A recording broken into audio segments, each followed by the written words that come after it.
Astaghfirullah. Sidang jamaah Jumat yang dimuliakan Allah Subhanahu wa taala. Usikum wa nafsi bitaqwallah.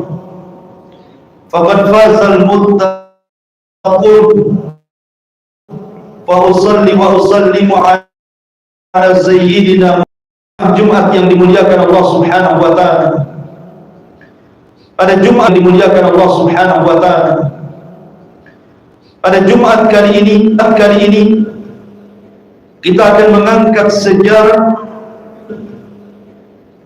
mengangkat sejarah seorang sahabat Rasul yang hampir tidak ada satu khatib dari khatib Jumat kecuali menyebutkan sahabat ini. Tidak ada satupun durus pelajaran-pelajaran agama, baik bicara tentang akidah, fikih ataupun muamalah, maka sahabat ini yang paling banyak meriwayatkan hadis Nabi sallallahu alaihi wasallam dialah Abu Hurairah radhiyallahu anhu. Ma'asyiral muslimin yang dimuliakan Allah Subhanahu wa taala.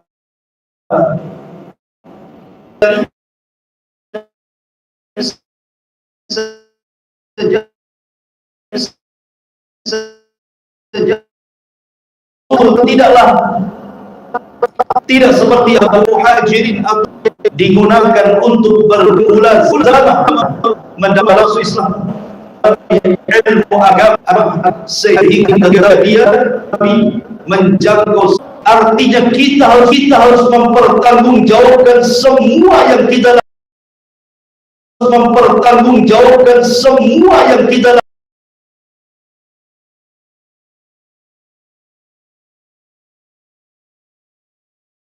dia yang Dausi radhiyallahu anhu. Kemudian setelah kaum muslimin berhasil menyerang Khaybar, peperangan terakhir melawan Yahudi dan dimenangkan Nabi dan para sahabat, Abu Hurairah datang kepada Nabi sallallahu alaihi wasallam untuk membaiat keislaman di hadapan Rasul. Dan itu pada tahun ke-7 Hijriah. Maka Nabi sallallahu alaihi wasallam bertanya, "Masuk siapa nama?" Maka Abu Hurairah mengatakan, "Abdus Syamsi." Maka Rasul mengatakan, "La bal anta Abdurrahman." Aku ganti namamu wahai Abu Hurairah, jangan Abdus Syamsi. Karena Abdus Syamsi terkandung kesyirikan, hamba matahari. Bahkan engkau adalah hamba Ar-Rahman, hamba Allah Subhanahu wa taala. Sejak itu tidak ada nama yang lebih aku sukai daripada Abdurrahman ibn Sakhar radhiyallahu anhu. Pelajaran besar dari Abu Hurairah radhiyallahu anhu. Abu Hurairah sangat menyukai hewan berupa kucing. Makanya disebut Abu Hurairah. Apabila kemana-mana dia bawa anak kucing, terkadang dimasukkan ke dalam kantongnya. Kemudian Rasul mengatakan, "Ma hadza ya Abu Hurairah?" Apa itu wahai Abu Hurairah? Kemudian Abu Hurairah mengatakan, "Seekor kucing wahai Rasul." Maka Rasul mengatakan, "Idzan anta Abu Hurairah." Kalau begitu engkau bapak kucing. Sejak itulah maka Abu Hurairah tidak dipanggil Abdurrahman, tapi dipanggil dengan kunyahnya Abu Hurairah radhiyallahu anhu di semua buku-buku hadis. Maka Anda akan dapat bukan an Abdurrahman, tetapi an Abi Hurairah radhiyallahu anhu wa ardhahu. Ma'asyiral muslimin yang dimuliakan Allah Subhanahu wa taala. Suatu ketika Abu Hurairah radhiyallahu anhu ditanya oleh sebagian para sahabat, "Kenapa Anda menjadi orang yang paling banyak meriwayatkan hadis Nabi sallallahu alaihi wasallam, bahkan menjangkau para sahabat yang lain?"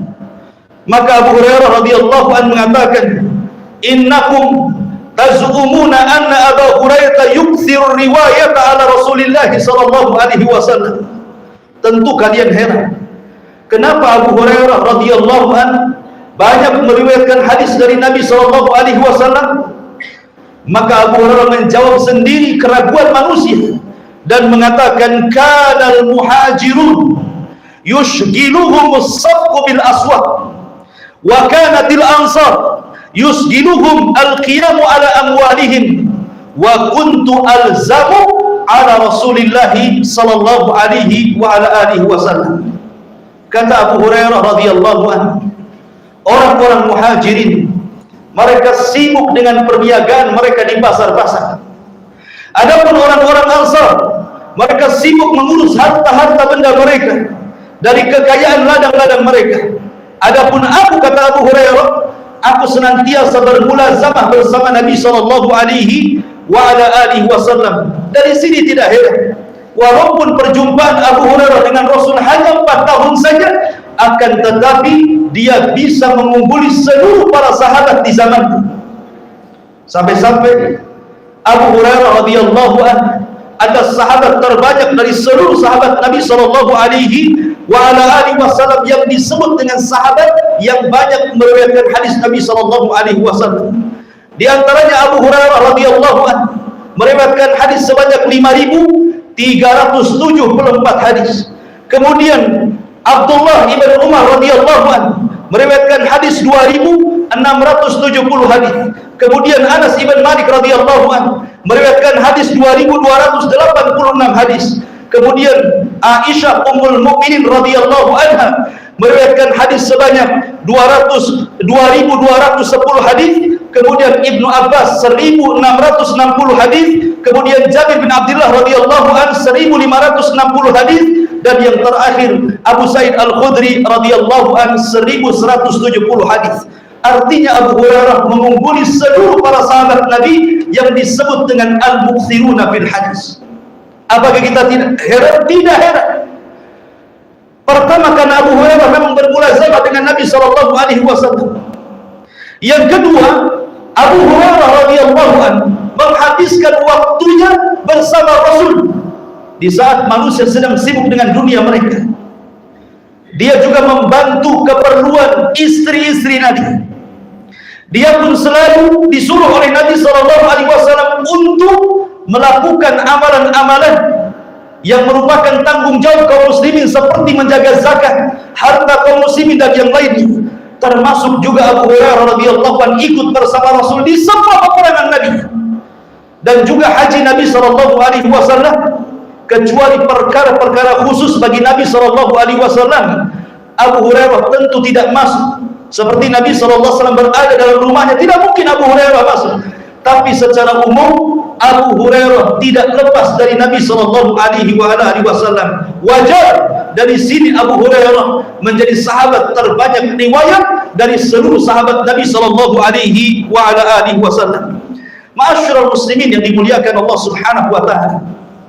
Ketika Abu Hurairah radhiyallahu anhu datang dari Daus membawa ibundanya, karena dia terlahir yatim, dia orang miskin, tidak punya kehormatan, dia bukan memiliki nasab yang mulia. Tidak, Abu Hurairah orang biasa dari keluarga miskin. Dia membawa ibundanya untuk hijrah dari Daus menuju kota Madinah dan bergabung menjadi Ashabus Suffah, orang yang diberikan tempat di sekitar Masjid Nabawi. Suatu hari dia mengatakan kepada ibundanya agar ibundanya masuk Islam. Akan tetapi ibundanya menolak, bahkan mencaci maki Nabi sallallahu alaihi wasallam.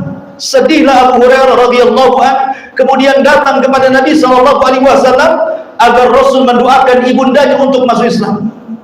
Maka Nabi sallallahu alaihi wasallam mengangkat kedua tangannya dan mengatakan, Allahumma hdi li ummi Abi Hurairah, Allahumma hdi li ummi Abi Hurairah, Allahumma hdi li ummi Abi Hurairah. Ya Allah, berikan hidayah kepada ibunya Abu Hurairah. 3 kali Rasul mengucapkan seperti itu. Kemudian Abu Hurairah pulang. Rupanya Allah mengijabah doa Nabi sallallahu alaihi wasallam atas upaya Abu Hurairah. Akhirnya ibunya pun masuk Islam, mengucapkan 2 kalimat syahadat di hadapan Nabi sallallahu alaihi wasallam. Kemudian Abu Hurairah tidak puas dan mengatakan, ya Rasulullah, doakan juga aku dan ibuku agar kaum muslimin cinta kepadaku dan cinta kepada ibuku. Maka Rasul sallallahu alaihi wasallam mengangkat kedua tangannya kembali dan mengatakan, Allahumma habib ubaidaka wa ummahu ila ibadikal mu'minin. Ya Allah, cintailah hambamu Abu Hurairah dan juga ibundanya di hati-hati kaum muslimin, maka sejak itu tidak ada kaum muslimin sampai hari ini melainkan mencintai Abu Hurairah radhiyallahu anhu, kecuali orang-orang yang bukan Islam yang membenci Abu Hurairah seperti Syiah dan yang lainnya. Ma'asyiral muslimin yang dimuliakan Allah Subhanahu wa taala, Abu Hurairah radhiyallahu anhu suatu ketika berjumpa dengan Nabi sallallahu alaihi wasallam. Kemudian Nabi sallallahu alaihi wasallam mengatakan, "Kaifa haluka ya Abu Hurairah?" Bagaimana keadaan wahai Abu Hurairah? Kata Abu Hurairah, "Alhamdulillah bi khairin." Alhamdulillah, saya baik-baik saja wahai Rasul. Kata Nabi sallallahu alaihi wasallam, "Qul ya Abu Hurairah, alhamdulillah alladzi hadani lil Islam. Alhamdulillah alladzi hadani bi hifdzil Quran. Qul alhamdulillah alladzi hadani bi suhbati Rasulika sallallahu alaihi wasallam." Katakan ya Abu Hurairah, kalau kau ditanya bagaimana kondisimu, maka katakanlah alhamdulillah, segala puja dan puji hanya milik Allah yang telah memberikan hidayah kepadaku kepada Islam, yang telah memberikan hidayah kepadaku untuk bersama Al-Quran, yang telah memberikan hidayah kepadaku agar aku bisa tetap berkawan dengan Rasul sallallahu alaihi wa ala alihi wasallam. Harusnya itu yang kita jawab setiap kita ditanya kaifa haluk, bagaimana kondisimu? Karena hari ini apabila ditanya kaifa haluk, bagaimana kondisimu, maka orang ini akan menjawab tentang kesulitan ekonominya, kesulitan rumah tangganya, kesulitan kehidupannya, bukan bertahmid memuji Allah Subhanahu wa taala akan nikmat yang Allah anugerahkan kepada kita. Begitulah Abu Hurairah diajarkan Nabi sallallahu alaihi wasallam untuk senantiasa mengatakan alhamdulillah ala kulli halin. Segala puja dan puja hanya milik Allah, karena Allah itu dipuja dan dipuji baik dalam kondisi senang ataupun dalam kondisi susah. Ma'asyiral muslimin yang dimuliakan Allah Subhanahu wa taala, suatu hari Abu Hurairah radhiyallahu anhu 3 hari tidak makan, hampir pingsan. Begitulah ashabus suffah, mereka orang-orang yang tidak meminta-minta. Jangan kita katakan ashabus suffah para pengemis, bukan, mereka bukan para pengemis. Di siang hari mereka yakhtatib, terkadang mencari kayu bakar untuk dijual di pasar. Kemudian di malam hari mereka bermulazamah kepada Nabi sallallahu alaihi wasallam. Tapi Allah takdirkan Abu Hurairah 3 hari tidak makan, kecuali hanya beberapa butir kurma yang bisa mengganjal perutnya. Dia berharap ada sahabat yang ingin membawa dia makan di rumahnya, tapi dia tidak mengatakan meminta kepada manusia secara langsung. Dia duduk di depan pintu masjid. Datang Umar bin Khattab radhiyallahu anhu. Kemudian Abu Hurairah bertanya soal beberapa ayat yang membuat dia muskil, dia susah untuk menjawabnya. Padahal dia tahu jawabannya. Dia hanya menghendaki kalaupun dijawab, kata Umar, ayo kita makan di rumah. Tapi Umar tidak peka dengan keinginan Abu Hurairah. Datang Abu Bakar, sama juga tidak peka dengan keinginan Abu Hurairah radhiyallahu anhu. Abu Bakar setelah menjawab, "Masalam, selamat tinggal." Tapi Nabi sallallahu alaihi wasallam dia paham dengan kondisi Abu Hurairah radhiyallahu anhu bahwa orang ini sedang lapar. Kata Nabi sallallahu alaihi wasallam, "Kalau begitu ayo ke rumah." Maka diajaknya Abu Hurairah ke rumah Nabi sallallahu alaihi wasallam. Sampai di rumah Rasul, melihat ada susu yang baru dihadiahkan seseorang kepada Ummul Mukminin Aisyah radhiyallahu anha. Akhirnya kemudian kata Nabi sallallahu alaihi wasallam, yang susu hanya 1 mangkok ini, ya Abu Hurairah, panggillah kawan-kawanmu dari kalangan ashabus suffah. Dalam hati Abu Hurairah, susu yang sedikit, macam mana mencukupi ashabus suffah? Tapi kata Nabi SAW, ud'uhum, panggil mereka. Akhirnya Abu Hurairah radhiyallahu anhu pun memanggil mereka yang jumlahnya hampir 100 lebih ashabus suffah. Sementara susu hanya ada 1 bejana. Kemudian Nabi SAW mendoakan susu itu, kemudian memberi minum 1 persatu. Susu itu tidak pernah habis dari bejananya, sampai yang terakhir minum adalah Abu Hurairah. Kata Rasul, "Ishrab ya Abu Hurairah." Fasyariba Abu Hurairah. Abu Hurairah pun meminum.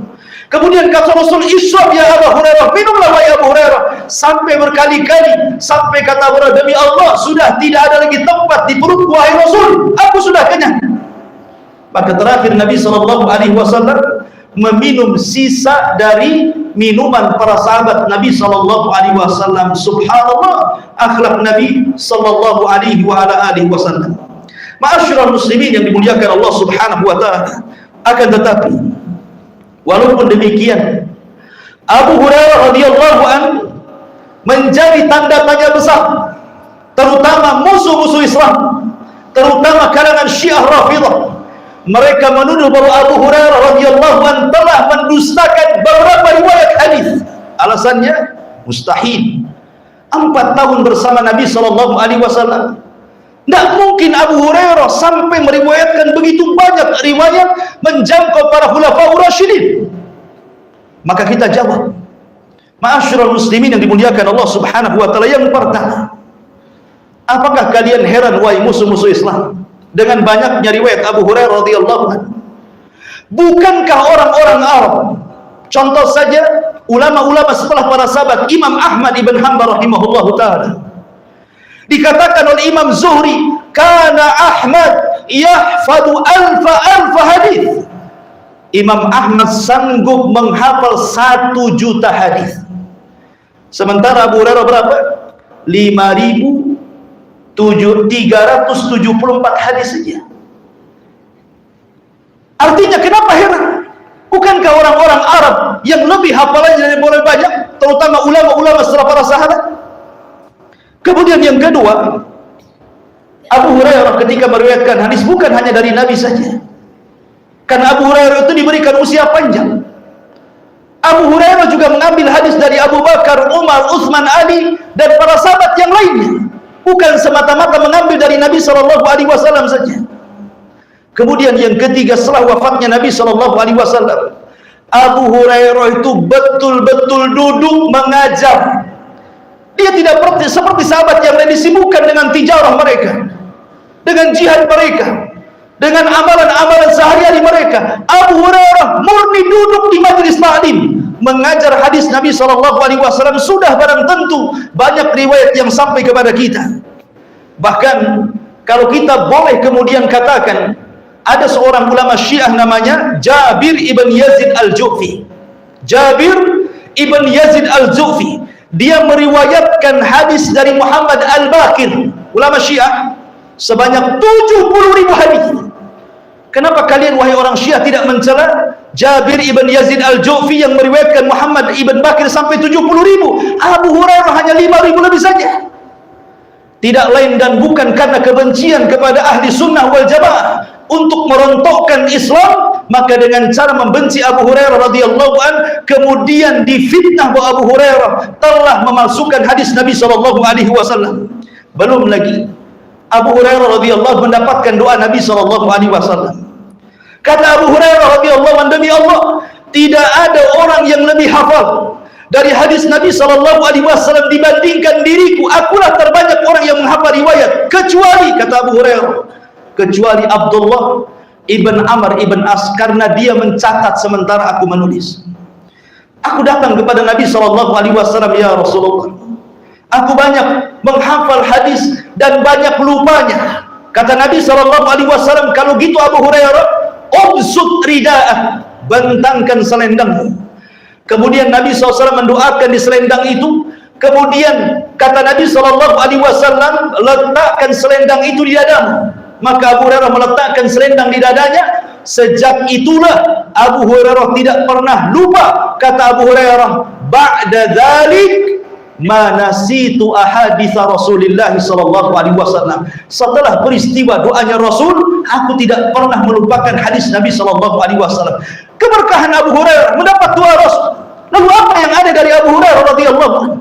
Ma'asyiral muslimin yang dimuliakan Allah Subhanahu wa taala, dari sini kita tahu maksud musuh-musuh dakwah, musuh-musuh Islam ketika mereka mencela Abu Hurairah yang meriwayatkan hampir separuh Islam, tujuannya hanya ingin menghancurkan Islam. Barakallahu li wa lakum, aqulu ma tasma'un, aqulu qawli hadza wastaghfiru innahu huwal ghafurur rahim.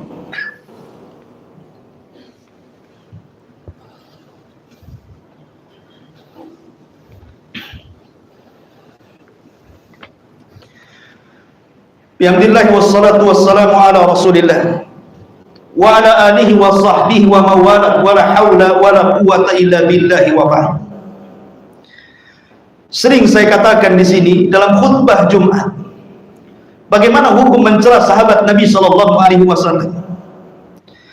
Al-Imam Ahmad dalam kitabnya Ushulus Sunnah, idza ra'aita ar-rajula, apabila engkau melihat seseorang yadhkuru ahadan min ashabin Nabi SAW, menyebutkan dengan celaan satu saja dari sahabat Nabi SAW, fattahimhu alal Islam, curigai keislamannya.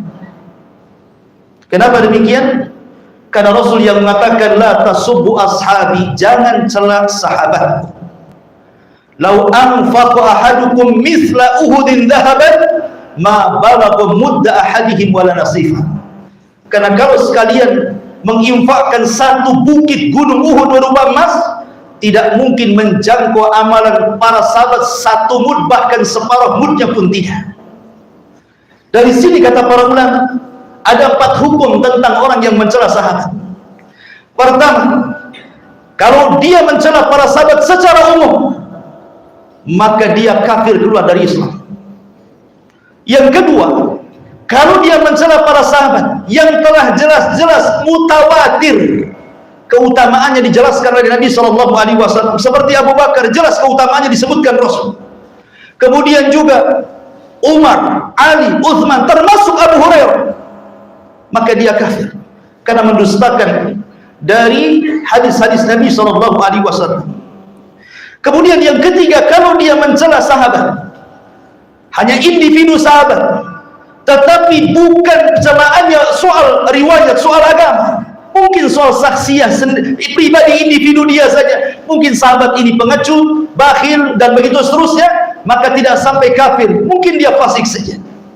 Kemudian yang terakhir, barang siapa yang mencela Ummul Mukminin, seperti orang-orang Syiah mengatakan Aisyah berzina dengan Safwan ibn Mu'attil, maka dia telah kafir karena telah mendustakan Al-Quran yang telah membebaskan dari tuduhan Aisyah berzina dengan Safwan ibn Mu'attil. Ma'asyiral muslimin, konsekuensi orang mencela sahabat itu, pertama, dia sedang mencela Al-Quran. Yang kedua, dia sedang mencela hadis Nabi SAW, bahkan Rasul sendiri. Dan yang ketiga, dia telah mencela Islam. Bagaimana mencela Islam? Karena tidaklah Islam sampai kepada kita melainkan karena jalur para sahabat Nabi sallallahu alaihi wa ala alihi wasallam. Innallaha wa malaikatahu yusalluna 'alan nabi ya ayyuhalladzina amanu sallu 'alaihi wa sallimu taslima. Allahumma ighfir lil muslimina wal muslimat wal mu'minina wal mu'minat al ahya'i minhum wal amwat innahu qaribun mujibu da'waya qadiyal hajah. Allahumma arina haqqa haqqa warzuqna ittiba'ah wa arinal batila batila warzuqna istinabah. Allahumma inna nas'aluka al-huda wat tuqa wal afafa wal ghina. Rabbana la tuzigh qulubana ba'da idh hadaitana wa hab lana min ladunka rahmatan innaka antal wahhab. Rabbana atina fid dunya hasanah wa fil akhirati hasanah wa qina adzabannar. Qumu lis salatil jum'ah rahimakumullah.